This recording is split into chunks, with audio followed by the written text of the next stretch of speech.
Hi, this is Jeff Gentry, BPA, Bloodstain Pattern Analyst. I am back out here in my mother's garage.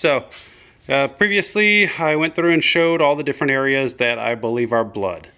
So I have not done any presumptive testing yet, but what I first wanted to do is demonstrate a couple of ways that you can document these bloodstains.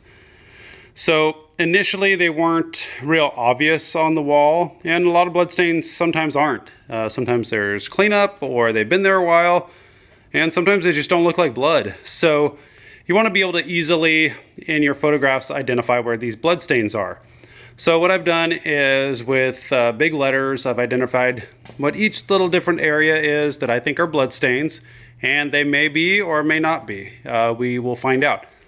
But we have to use some kind of a identifier. It could be numbers or letters, it's your preference, but then you have to have something to be able to give a reference as far as size goes. So I did something vertical and horizontal. I really like those tapes that you can just tape down. Some people like rulers or yardsticks. Some people like just little sticky measuring devices. I put down this blue tape, one so you can see, and then two just so I don't ruin my mom's walls. But so the first blood stain, I didn't put anything as far as size or a measuring device.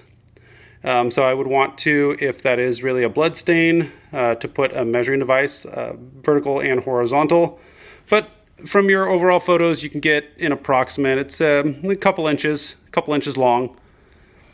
So looking at this blood stain, that to me appears to be some form of a transfer.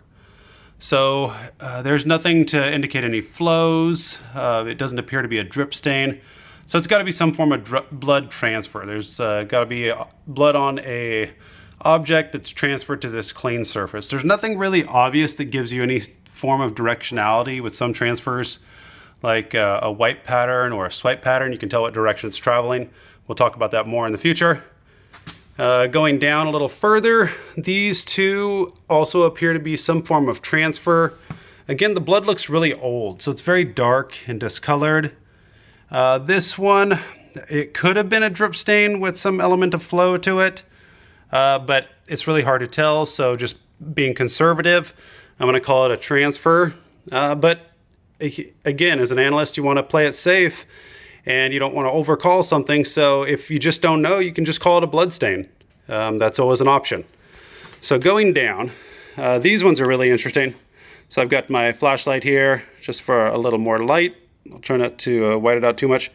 So what it appears to me, I think these are multiple drip stains with flow patterns associated. So I think there was a drip stain that happened on the wall at each location. Down here are obviously drip stains.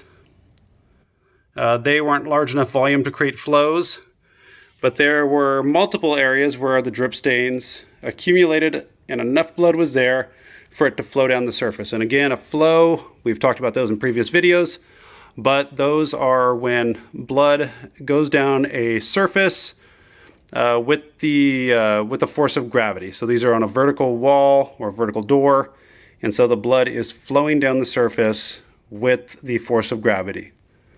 Okay, so what I'm going to do, I'm going to go back inside and look at those blood stains, and then we're going to come out here and test these. I believe this is blood.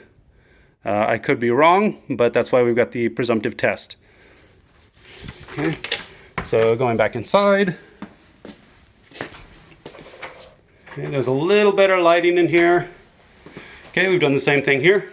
On this one, I had a yardstick or meter stick, and so I've gone ahead and put that up for my vertical.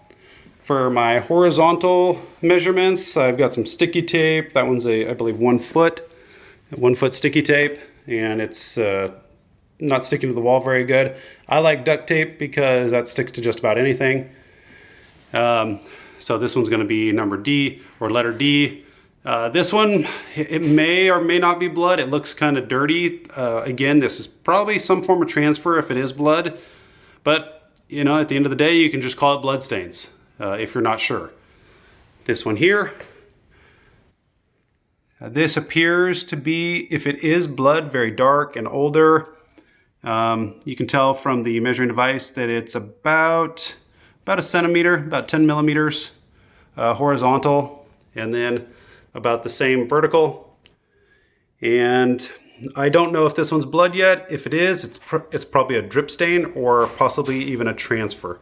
Down at the bottom, I don't see anything really obvious. There's a spot here that could be blood, but I think this is just dirt. So we're going to test that too. Okay, going around the corner. This is the one that I'm pretty certain is blood. I mean, it looks like blood, it acts like blood. And this is going to probably be a drip stain, but we don't know for sure. It could be blood that's cast off of an object in motion, like a moving hand. It could be an impact spatter blood stain, but since I don't see anything else around it to indicate impact spatter, I don't see anything on the floor that's accumulated, I don't see anything else lower on the wall. I'm gonna guess that this is either a cast off blood stain, like blood being flung off of a hand, or just a plain old drip stain. But again, it's an elliptical stain. It looks like it's going at a downward angle.